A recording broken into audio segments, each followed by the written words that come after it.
In today's video, we're going to be talking about an incredibly important issue when investing into cryptocurrencies. The issue is known as token velocity. This video is a follow-up on the beginner's explanation of token velocity. If you haven't already watched that, I strongly recommend you do so before checking this video out. The link is going to be in the description, and also if you click in the top right now. This is a very, very important aspect when investing into cryptocurrencies, and I personally believe will result in many of these utility tokens eventually ending up with a value of 0. So it's definitely not something which should be overlooked. Today we're going to be building on the foundation of knowledge that we have after the last video. As always, I have to begin with a disclaimer, which is to let you guys know that nothing in this video is financial advice. This is simply my personal opinion, and this video is made for entertainment purposes. I'm going to flash up the entire disclaimer now.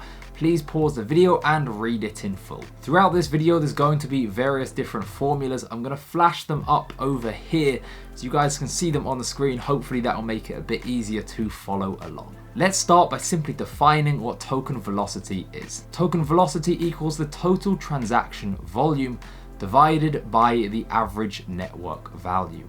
If we rearrange that formula, you're going to see the importance of token velocity.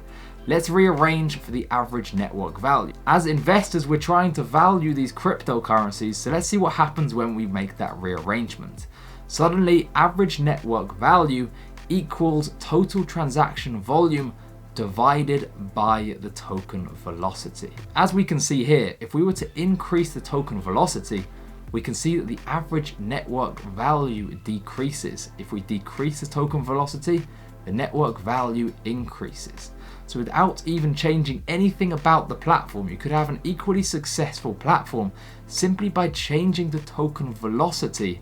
The overall market cap of the project is going to change as well. And that is why token velocity is incredibly important. Where did this idea all come from? Let's give a bit of background and discuss some of the proposed models for valuing cryptocurrencies. Most of these originated from the formula used in economics known as the quantity theory of money, where MV equals PT.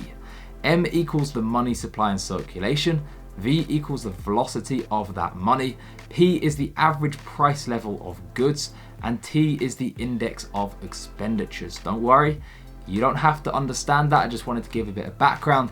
Now let's move into the cryptocurrency specific things. That led to two people putting forward different theories of valuing cryptocurrencies. The first was put forward by Chris Beniski, who was one of the co-authors of Crypto Assets. The second is put forward by Vitalik Buterin, who, as I'm sure all of you know, is one of the co-founders of Ethereum. Let's start with Chris Beniski's. He put forward the theory of MV equals PQ, where M is the size of the asset base, i.e. the market cap, V equals the velocity of the assets, P is the price of the digital resource provisioned. For example, if you were to create a decentralized cloud storage project, then that could be the price per 1 gigabyte of cloud storage. And Q is the quantity of that digital resource. So in that example, that will be the number of gigabytes that can be hosted on this cloud storage platform. Once again, let's rearrange and let's put M on the left-hand side. M is the market cap, so that gives us the overall value of the network. If we're valuing a cryptocurrency, that's obviously what we're looking for. Now, M equals PQ divided by V. P times Q is going to be the total value of the digital resource provisioned, and V is the token velocity. The key takeaway for me personally here is that it's divided by V. So once again, we can see the token velocity is at the bottom. If you increase the token velocity, you're going to reduce the market cap of the project. Now let's talk about Vitalik Buterin's method. He put forward the formula of MC equals TH, where M equals the total number of coins, C is the price per coin, T is the transaction volume, and H equals 1 over V, i.e. the time that a user holds a token for before carrying out the next transaction. If we look at the left-hand side of that equation, timesing the number of coins by the price per coin gives us the market cap. And once again, on the other side of the equation, we are dividing by the velocity. So if you increase the velocity, decreasing the market cap once again. These are two of the main methods which have been put forwards in order to value cryptocurrencies. Personally, I think we're probably too early in the development of this market space to be able to accurately value cryptocurrencies. I'd estimate that 95% of the current value for nearly all projects comes from speculation instead of real utility value. So even with these theories, it's impossible to see if they work yet because the market is dominated by speculative value and not the utility value which these formulas are trying to measure. Having said that, these guys know far more about cryptocurrencies than me, and they're both much smarter than me as well, quite frankly. So that's just my personal opinion on it, but the key takeaway for me is that both formulas understand the importance of token velocity. They think it's one of the key contributing factors when determining the price of a crypto asset. So when I talk to people and they don't really understand token velocity, I think it's a fundamentally important thing to get your head around, because how are you ever going to value a cryptocurrency when you're not taking into account one of the most important factors? If you're at this point of the video and you're still wondering what token velocity is, that's why I did say at the start, go watch the beginner video. Remember, the link is going to be in the description. Now, the final thing I want to cover in this video is the question of whether too high token velocity is an issue, and also whether too low a token velocity is an issue. Let's go with too high to begin with, because that's nice and simple.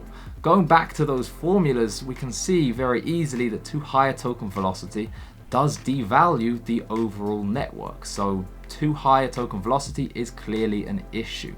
Also, if the token velocity is too high, you'll simply always have an excess supply, as we saw in our previous example where we talked about car fare. And therefore, even if you increase the demand, well, you're never going to increase the price until you get rid of that excess supply. When token velocity is high, you're never going to be able to get rid of that excess supply, and therefore increasing demand is probably never going to increase the price of tokens. The next question is interesting though. Is there such a thing as too low a token velocity? Going back to those formulas, the answer would surely seem like no. If we decrease the token velocity in those formulas, it's always going to increase the value of the network. Personally, I don't actually agree with this, and that's one of the reasons I think these formulas are currently not advanced enough to value cryptocurrencies. My reasoning goes like this. If you have low token velocity, that essentially means people are holding onto their tokens and no one is willing to sell. No one selling means low liquidity in the market. Liquidity simply meaning the number of buyers and sellers. If you have low liquidity, that introduces a concept known as a liquidity premium. Sounds confusing? Once again, I'll make it very simple, don't worry. Basically, the idea behind a liquidity premium is explained through this question. Let's say I had cryptocurrency A and cryptocurrency B. They're both identical in every single way, except there is high liquidity for crypto A and there's low liquidity for crypto B. Which one are you willing to pay more for? The answer should be cryptocurrency A, because at the end of the day, they're identical in every way. But if you change your mind and you decide you want to sell cryptocurrency A, it's very easy. There's high liquidity in the market, there's lots of buyers and sellers, you log onto an exchange and you've sold it very fast. With cryptocurrency B, there's low liquidity, there's few buyers and few sellers. So you're going to have a hard time selling that cryptocurrency. You're gonna have a bad time. Gonna have a bad time. Therefore, clearly, with all else being equal, you're more likely to buy crypto A than crypto B. And if that's the case, then crypto A is more valuable than crypto B. That introduces the issue of the liquidity premium, which basically states that with all else being equal, you're never going to buy the asset which is hard to sell. If I were to convince you to buy cryptocurrency B, I would have to reduce the price, because if I offered you the two cryptos at the same price, you're going to pick crypto A. But if I continue decreasing the price of crypto B, there is going to come a point when you're going to pick that asset instead. Therefore, if there is low token velocity, that results in low liquidity, and that leads to the liquidity premium, which will mean a discounted token price. Otherwise, people simply wouldn't buy it. So there you go. I personally believe that having too high a token velocity is a problem, but also too low a token velocity is as well. I would say at this point that I think there are very, very few projects out there which will suffer from having too low a token velocity. There are hundreds which are going to suffer from having too high a token velocity. So both are an issue, but there is definitely a skew towards the too high being the bigger issue. Now at this point, you're probably thinking, well, what about some specifics? What things should I be looking out for in a project? What should I be trying to avoid? And which projects should I be looking at and valuing higher because they have correctly addressed the issue of token velocity? This is kind of a confusing subject, and I don't want to ram all of the information down at the throat of you guys immediately, which is why I'm spreading these videos out. I'm going to be releasing a video very shortly explaining the things I personally like and the things I do not like when it comes to this issue. If you would like to take your cryptocurrency investing to the next level by checking out that video, hit the subscription button down below and the little bell symbol next to it so you receive a notification when that video is released. If you've already done that, you're a legend. Carry on.